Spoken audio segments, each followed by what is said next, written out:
Hello, this is Katie with Music Mastery, and in this fundamental video, I'll be discussing flicking on the bassoon. So first of all, what is flicking and why do we need to do it? Flicking is a very important bassoon technique that is applied for the notes that are right at or above the top of the staff. So A, B flat, B, C, and sometimes D.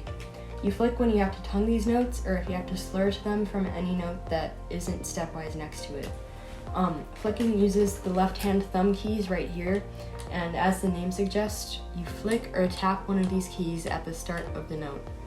This technique is necessary to make sure that the note speaks clearly, because if you don't flick these notes, you're often going to hear a sort of frack or crunch at the beginning of the note, like this.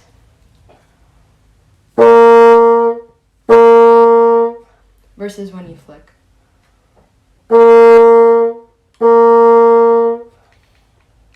Different left-hand thumb keys correspond to different notes when it comes to flicking, so let's get into which is which. For A at the top of the staff, you're going to use the A flick key, which is the third from the bottom right here. For B flat, B, and C, you're going to use the B/C flick key, which is the fourth from the bottom right here. D may also need to be flicked. If you have a fifth key at the top right here, you can use this. This is the D flick key, otherwise the B/C flick key will work. But on a lot of bassoons, D really isn't an issue, so you may find that you don't need to flick it at all. So say you wanted to play A at the top of the staff. At the start of that note, as you simultaneously articulate, you also tap the A flick key with your thumb like this. Or if you wanted to slur from another note, say D in the middle of the staff, when you play that D, your thumb is going to lift off the whisper key while you're still playing it, and it's going to move over to hover above the A flick key, and then you flick it as you execute the note change.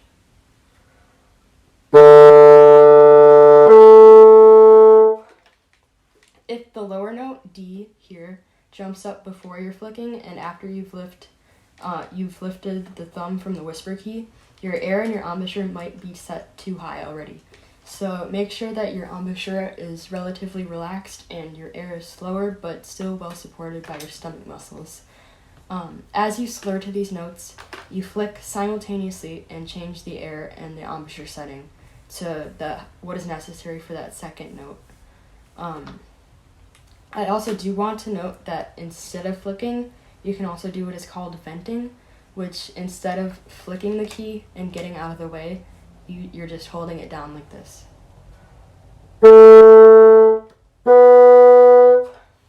But on some bassoons or on specific notes, this may mess with the tone and the pitch, so you might want to experiment with the tuner out and see what works best.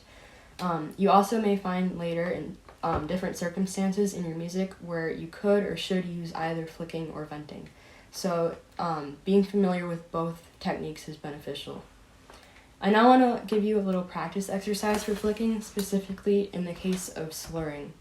So this is going to be slurring octaves, so from A to A, B flat to B flat, B to B, C to C, and D to D. When you're playing the lower note, you're going to lift your thumb and place it over the flick key, then execute the note change and flick it quickly.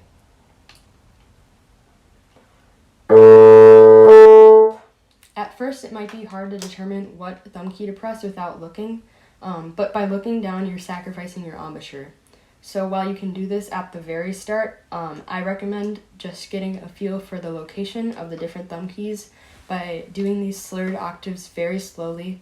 When you lift up your thumb from the whisper key and you're playing that lower note, run your thumb across the thumb keys as you move up and kind of like count and feel how many up you need to go.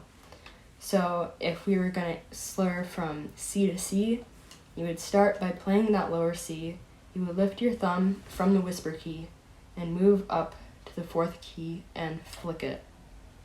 The more practice that you do with flicking, the more comfortable you will get with the location of the flick keys and the feeling, and the less you're going to have to think about it.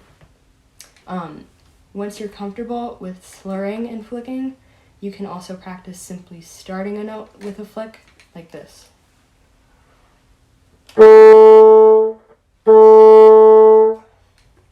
Again, flicking is to ensure that the attack or the beginning of the note is clean. So as you practice flicking, make sure that the tacks don't sound crunchy or growly and that there's a clear tone from the very start of your sound.